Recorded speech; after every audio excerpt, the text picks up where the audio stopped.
రుద్రమదేవి లాంటి ఒక చారిత్రాత్మక సినిమా తీయాలంటే హై టెక్నికల్ వాల్యూస్ కంటే కూడా మంచి ఆర్టిస్టులు అవసరం అనేది చాలా ముఖ్యం అండి. అంటే రుద్రమదేవి ప్రాజెక్ట్ చేసుకున్న అదృష్టం కొద్దీ నాకు అనుష్క, కృష్ణరాజు గారు, ప్రకాష్ రాజు, నిత్యా మీనన్, సుమన్, జయప్రకాష్ రెడ్డి, క్యాథరిన్ ఇలాంటి హేమాహేమీలైన నటీనటులు దొరికారండి నాకు. అలాగే రుద్రమదేవి చరిత్రలో మరో కీలకమైన పాత్ర ఒకటి ఉందనేది మీ అందరికీ తెలిసిన విషయమే. అంటే కాకతీయుల చరిత్రలో రుద్రమదేవితో పాటు జనం గుండెల్లో నిలిచిపోయిన ఆ పాత్రే గోన గన్నారెడ్డి. అప్పట్లో వర్ధమానపురంగా పిలువబడిన ఇప్పటి మహబూబ్ నగర్ జిల్లా వడ్డెమాన్ ప్రాంతానికి చెందిన ఒక వీరుడే గోన గన్నారెడ్డి అండి. అంటే ఒక బందిపోటుగా, ఒక రాబిన్హుడ్ తరహాలో ప్రజల కోసం రుద్రమదేవితోనే పోటాపోటీగా తలపడ్డ పాత్ర అండి అది. ఇంతటి కీలకమైన పాత్రకి ఎవరిని పెట్టాలని తర్జన పడుతూ వచ్చాను. అంటే ఇది రుద్రమదేవిలో స్పెషల్ అపియరెన్స్ అయినప్పటికీ కూడా సినిమా చూశాక రుద్రమదేవి తర్వాత గోన గన్నారెడ్డి పాత్ర ఆడియన్స్ని వెంటాడుతుంది.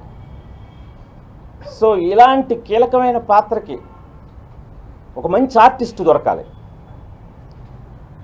అంటే ఈ క్యారెక్టర్ కూడా బందిపోటుగా రాబిన్హుడ్ తరహాలో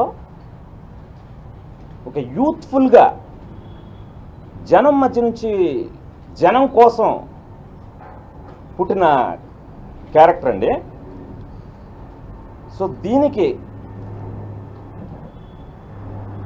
నేను నా ఊహల్లో ఎలాగైతే ఈ పాత్రను ఊహించుకున్నానో అలాంటి ఒక అద్భుతమైన నటుడు, స్టారు దొరికాడండి.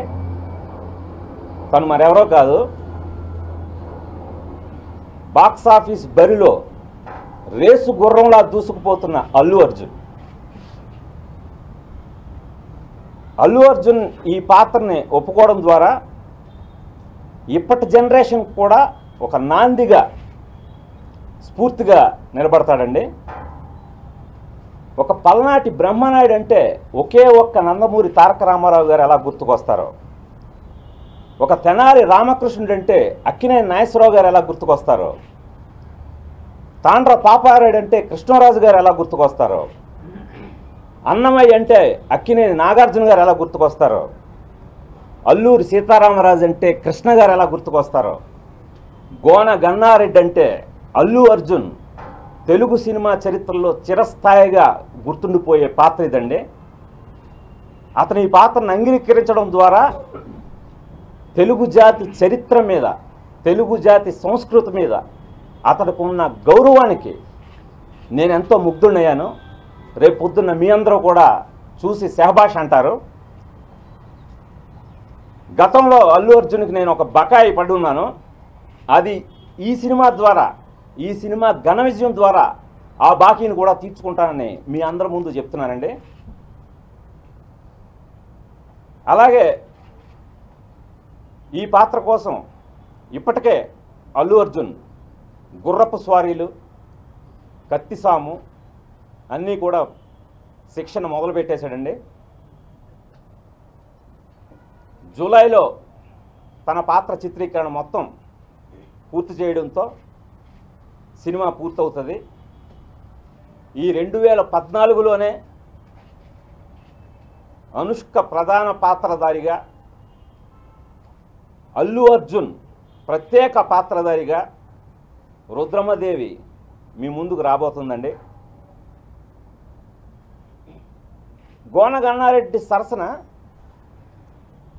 అనామికాదేవి పాత్రలో క్యాథరిన్ త్రిషా నటిస్తుందండి. అంటే ఎంతటి 3D టెక్నాలజీ సినిమా అయినా ఇప్పుడు అల్లు అర్జున్ లాంటి ఒక స్టార్ హీరో ఈ సినిమాలో భాగం కావడంతో ఈ సినిమా మరింత అందరికీ చేరువవుతుంది అనేది నాకు చాలా ఆనందంగా ఉంది. అంటే ఒక చరిత్రని అందరి దగ్గరికి క్లాస్ నుంచి మాస్ వరకు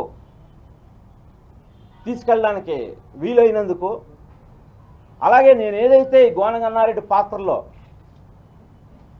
అంటే ఒక డిస్నీ హీరోలో చూస్తాం ఎంత అడ్వెంచరస్, ఎంత డైనమిక్గా ఉన్న పిల్లలకి పెద్దలకి నచ్చే క్యారెక్టరైజేషన్ ఉంటుంది. గోన గన్నారెడ్డి పాత్ర కరెక్ట్గా అలా తీర్చిదిద్దేనండి.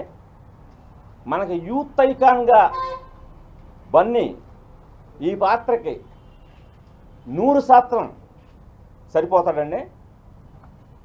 అలాగే తను కథ విన్నప్పటి నుంచి తను పడుతున్న తపన కానీ, తను నాకు ఇచ్చిన ఇన్స్పిరేషన్ కానీ ఒక ఆయుధంగా నాకు ఈ సినిమాకి ఉపయోగపడుతుందని చాలా గట్టి నమ్మకంతో చెప్తున్నానండి. అలాగే నన్ను కేవలం దర్శకుడిగా కాకుండా నిర్మాతగా కూడా నమ్మి గీతా ఆర్ట్స్ బ్యానర్లో అద్భుతమైన చిత్రాలు, మగధీర లాంటి చిత్రాన్ని కూడా నిర్మించిన అరవింద్ గారు నన్ను నమ్మి బన్నీని నా చేతుల్లో పెట్టడం అనేది నేను ఇంకా పెద్ద బాధ్యతగా ఫీల్ అవుతున్నానండి.